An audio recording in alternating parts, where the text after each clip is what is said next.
In today's video, I'll be giving my first impressions and thoughts on the newest Story of Seasons game, Story of Seasons Grand Bazaar. I've been a huge Story of Seasons and Old Harvest Moon fan since the good old Game Boy days. I was especially excited for this game since it was first announced, because unlike the other Story of Seasons Switch remakes like Friends of Mineral Town and A Wonderful Life, this would be the first remake of a game that I actually never played the original of. This makes my first impression even more of a first impression since I don't have the original to compare it to. With 15 hours into the game so far, here are my current thoughts on the game. I got the game for the Switch too, and so far the performance runs very smoothly.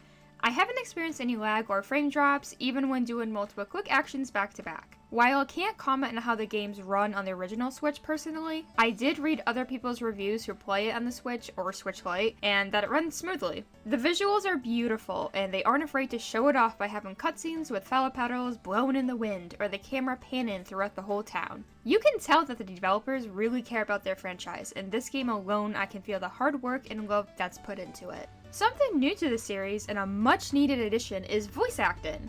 Grand Bazaar has full-on voice acting in almost all the important cutscenes and dialogue. I'm always a bit hesitant and weary when a series decides to add voice acting to the game since sometimes the voice acting can be a bit overperforming, underwhelming, or just not that great. This game puts all those worries to rest since this voice acting is good. In fact, I would even say it's grand. Each character has a voice that I think suits them fine. When talking to a character or witnessing two characters speak to each other, I feel like it's very natural and well delivered. I love the mayor's voice. I think his performative voice helps define his character, and I just find him very funny. We had a wonderful show, if I do say so myself. I hope you are as utterly eager for the next show as I am.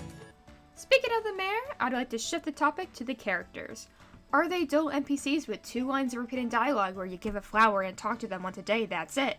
Or do they have an actual personality? I'm here to report that they do indeed have personality. Story of Seasons has really improved on their characters and making you care about them, especially when it comes to the non-marriageable characters. In Story of Seasons Pioneers of Olive Town, one of my favorite things about that game was that they had a lot of moments and cutscenes between the different townsfolk. In Grand Bazaar, there are also multiple different cutscenes involving the townsfolk and even between the bachelors and bachelorettes. I really like these fun and cute moments, as it helps make you care about these characters and set the mood of you living in their town, and it shows how everyone feels and cares about each other. Like previous Story of Seasons games, you can marry any eligible marriage candidates no matter what gender your character is. This game includes side quests or tasks that characters will request from you. Friendship or romance progression will be locked until you fulfill the character's request. Sometimes the character's heart progression will be locked simply because you just need to interact with them to trigger a heart event. Some might find this mechanic a bit annoying and put a delay in befriending a character, however, I honestly don't mind it. That being said, I am stuck on Freya and don't know how or where to activate her first heart event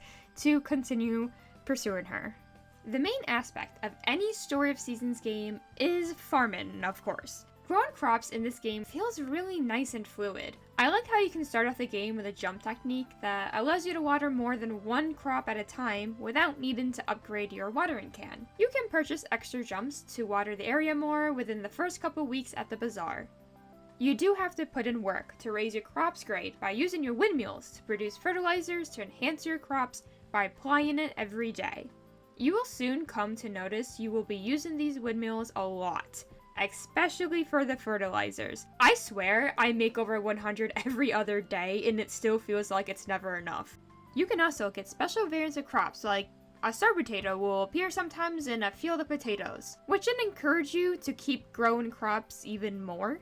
To make things scary, there are chances of hurricane-level winds that can blow away your crops.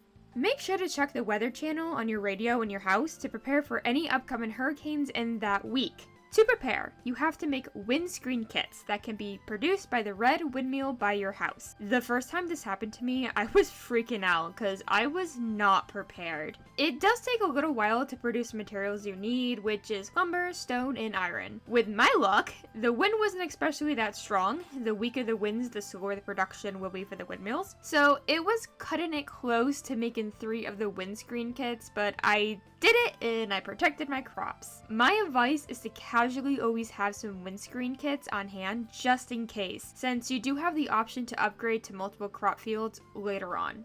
A few days into your new farm life, you are gifted a chicken by the mayor. You can then later on in the game purchase farm animals at the bazaar. As to no one's surprise, Story of Seasons made the animals super cute! A detail that I love is how your character speaks to the animals, hearing, "Good baby," while petting your livestock is just so wholesome and adorable. The farm animals go about just like every other Story of Seasons games. Chicken and cows give milk and eggs daily, while alpacas and sheep take time to grow back their fur once shaved. You can use your bell to herd your animals in and out of your pasture, or if you just want to brute force it, you can push your cows out the door as well. You are also gifted either a dog or cat of your choosing as a pet in the summer of the first year. Not only are they super duper adorable, but they are useful to your farm activities. Dogs are able to herd large livestock like cows and sheep, while cats herd chickens. The more you train your pet, the better they will be able to herd your animals and perform tricks at the pet show. I do like how the pet show is a minigame this time around instead of just a cutscene that fades to black and fades in just to say if you won or not. I'm gonna be a bit biased when it comes to talking about fishing. Fishing was never my favorite thing in any of the previous games, but I do understand that a lot of people enjoy it. Instead of just pushing the action button and pushing it again to catch the fish once it's hooked, in this game, you have to perform multiple action by moving your joystick to the direction of the arrow that's shown once a fish is hooked. It's okay. I've seen more unique fishing mechanics in other different games. It's not terrible, it's just a bit too simple. If you're a fan of foraging, then you'll be pleasantly pleased that there is a decent-sized mountain area dedicated to foraging items. Foraging isn't just limited to the mountains. You can find items all throughout your farmland and the town. You can even catch bugs and critters like butterflies and frogs, which can be sold at the bazaar or given to characters as gifts. The mountains are a good area to farm for materials like rocks or wood. Large clumps of weeds can be found here, so use your sickle to gather them to create more fertilizer. You no longer have an axe and hammer, instead you have a hatchet, which is a combination of the two. I'm a bit sad that there are no dedicated mines to collect ores. Instead, you can find different ore boulders all around the mountains in your farm. You do have to upgrade your hatchet in order to break higher ores. It's still fun regardless, but I just yearn for the mines. The quality of each foraging item, whether it's fish, bugs, weeds, mushrooms, etc., goes up once you reach the required promotion level from the nature sprites. It's fairly easy to raise the levels. All you have to do is give the wanted items to their corresponding nature sprite. The higher the level, the more items you will need to collect and give to the sprites over time. You will be spending a lot of time collecting, since raising the quality of even weeds is extremely important to help raise the cost of your products and reap the profits at the next bazaar. The cooking in this game is simple but effective. You start off with multiple cooking equipment, making it available to cook a large variety of foods. The more interesting part of cooking is how you learn recipes in this game.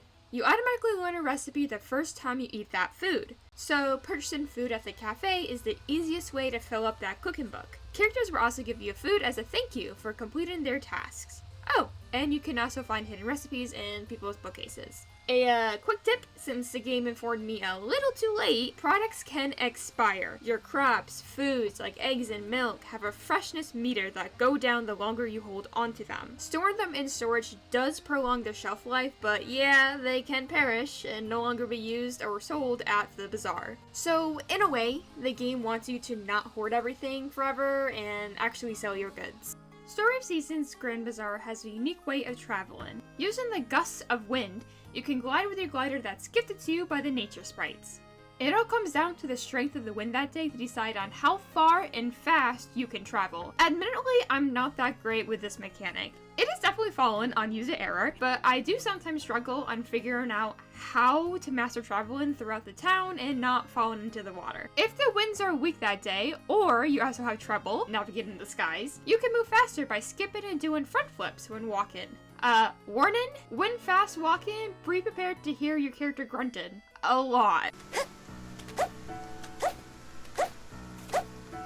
The most fun part of the entire game is the bazaar.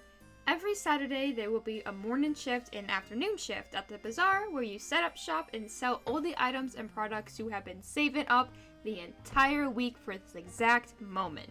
Using the same bell that you use to herd your animals, you can call over potential customers to check out your stall. If you sell a lot of items, you can call upon the nature sprites to cheer you on and give you a boost where you will have a large crowd come in and try to buy out all of your products on your table. Since there is no shipping bin in this game, this is how you make your earnings. This game makes you plan ahead, and from Sunday to Friday, you will find yourself preparing and foraging for the bazaar. The bazaar is highly addicting. In fact, I don't know what I look forward to more, the actual bazaar or saving up and preparing for the bazaar. For my final thoughts and to answer anyone who might be on the fence about getting this game thinking, is it worth it? Yes. This game is highly addictive and fun. I give it 3 chicken cheers! This is by far the best Story of Seasons remake game. With less than 20 hours playing, I am already hooked. The game gives you plenty of things to do. The in-game days don't go by too fast, so you can make the most out of your farming experience. The characters are charming, the soundtrack is peaceful, the animals are adorable. If you're into the farming game genre, then I highly recommend playing this game. Seeing how the developers cooked with this game, I am super excited to see what's next for the Story of Seasons franchise. Thank you so much for watching. If you enjoyed this video, please don't forget to give it a like. I would love to hear your thoughts in the comments below about what you think of this game. Until next video, have a good one!